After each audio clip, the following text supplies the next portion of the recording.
আ আরেকটা মানুষ আছে না মানে সদায় বউয়ের দোষ ধরে থাকে। তরকারি না কিবা একটা দোষ ধরে থাকে। তো এমন করতে, করতে বহুদিন মানে কোনদিন যদি তরকারির মধ্যে নিমক বেশি হয়, বউটাকে হুম, একটু অত্যাচার করে, মারে হুম। ধরি বা বা মারেও? গাইল পাড়ে। তারপরে ফির কোনদিন যদি হলদি অলপ বেশি হয় তাতেও গাইল। হুম, কোনদিন যদি মানে মসলা অলপ বেশি হয় তাতেও গাইল।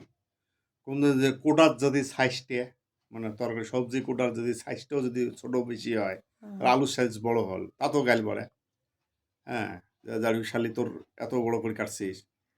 বেড শোয়াটা মানে অতিষ্ঠ হয়ে গেছে। হ্যাঁ, মানে একদিন কইছে শালা আজকে এমন করে তরকারি বানাই, যাতে কোনো ধরনের দোষ ধরিবে পায় না। হুম। তা সেই দিন আলুর সাইজ সবগুলো মানে ডাইসত কাটছে ১ ইঞ্চি, ১ ইঞ্চি। নিমকও মানে ঠিক মতো দিছে পরিমাণ মতো। খুব সুন্দর করে হ্যাঁ, বানাইছে। তারপর সিদ্ধ মানে জাল-টাল যেটা আছে মানে সব ঠিক করে বানাইছে। এমন করতে, করতে মানে এমন হয়েছে মানে খেয়া দেখছে তরকারি সুন্দর হইছে। আর দোষ ধরার মতো মানে কোনো ই নেই। হুম, তো বেটা-ছেলেটা আসছে, আসে হাত-মুখ ধুচ্ছে, ধুয়ে মানে কইলে, "ভাত হইছে নাই?" বলে, "হইছে।" হইছে। কইলে, "কোথায় থুইছিস?" বলে, "একদম মানে সব মানে ভাল করে কাপ প্লেট দিয়ে ঢাকি সব থুইছে।" হ্যাঁ?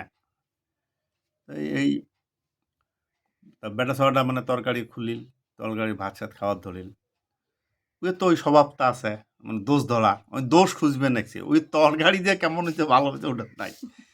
ওই মানে ১ম এ আলু তুলি দেয়। আলু সাইজ তো কাটা ঠিকই আছে। হুম, আলু নাই।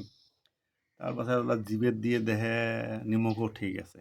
হুম, আরেকবার ওলা তরকারি খেয়া দেখে না জালও ঠিক আছে। হুম, তারপাছে দেখে মসলাও ঠিক আছে। এই হুম, মানে চিন্তা করি আছে। শালা আজকে তো কোনো দোষ নাই। হ্যাঁ? হুম, বউটা একটা হাইছে। বুঝছিস? "এই এত্তি আয়।" আমি কই, "মা আজকে আর ফির কি হল? হুম, এত সুন্দর করে তরকারি বানালো, আজকে বা কি হল?"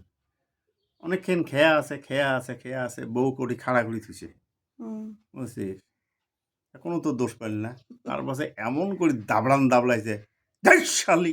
এত এসমান ভালো হওয়া ভাল কথা নয় না।" এত ভাল হওয়াটাও ভাল কথা নয়। না ভাল কথা নয় না। মানে কি ধমকি দিবে। ওই স্বভাব হইছে এর বউ ধমকি দেওয়া।